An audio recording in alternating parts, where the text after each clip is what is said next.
नमस्कार। आज बात करते हैं फिजिक्स के एक बहुत ही इंटरेस्टिंग कॉन्सेप्ट की, कार्य या वर्क। अब देखिए, हम दिन भर में कई काम करते हैं, लेकिन क्या फिजिक्स की भाषा में भी वो सब कार्य कहलाता है? शायद नहीं। चलिए इसी गुत्थी को सुलझाते हैं। अच्छा, एक सवाल से शुरुआत करते हैं। जरा सोचिए, कोई इंसान है जो एक दीवार को अपनी पूरी की पूरी ताकत से धक्का दे रहा है। खूब मेहनत लग रही है, पसीना भी आ रहा है। तो क्या फिजिक्स के हिसाब से उसने कोई कार्य किया? क्या लगता है? और इसका जवाब शायद आपको चौंका दे। जवाब है नहीं। जी हां, बिल्कुल नहीं।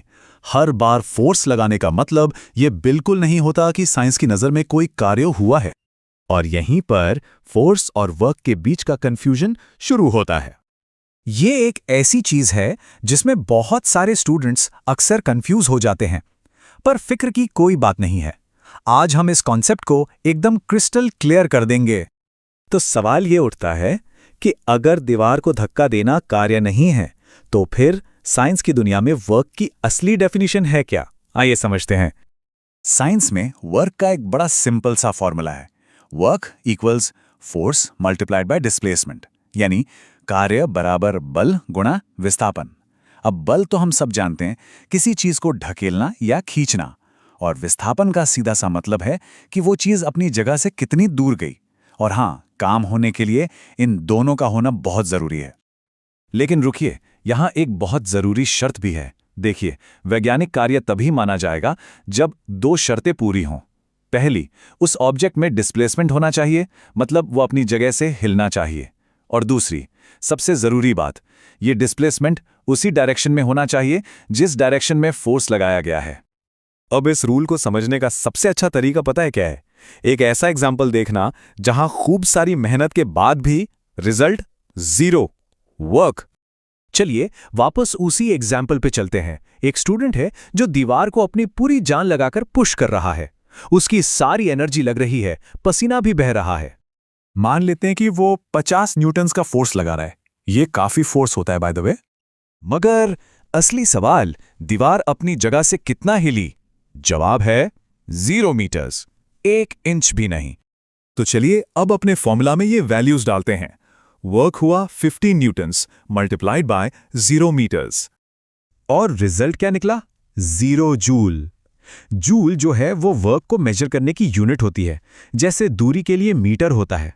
और यहां नतीजा है बड़ा सा 0। तो ये बात कितनी इंटरेस्टिंग है ना। स्टूडेंट ने मेहनत की, एनर्जी भी खर्च हुई, पसीना भी आया, लेकिन फिजिक्स के रूल्स के हिसाब से किया गया वर्क अ बिग फैट 0 है। क्यों? क्योंकि ऑब्जेक्ट अपनी जगह से हिला ही नहीं। तो इससे ये तो साफ हो गया कि वर्क की कहानी में फोर्स अकेला हीरो नहीं है। तो फिर असली हीरो कौन है? असली हीरो है डिस्प्लेसमेंट, यानी विस्थापन। चलिए इसे एक और एग्जाम्पल से समझते हैं जहां सच में काम होता है। ठीक है, तो अब एक दूसरा सिनेरियो देखते हैं।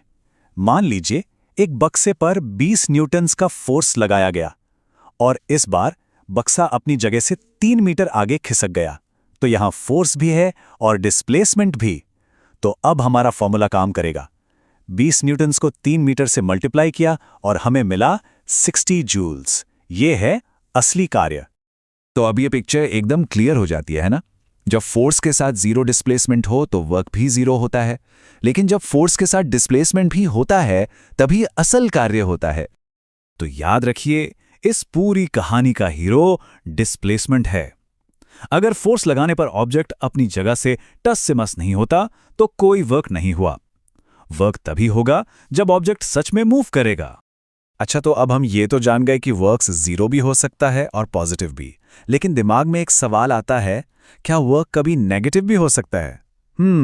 ये एक दिलचस्प सवाल है और इसका जवाब जानेंगे हम अगली बार।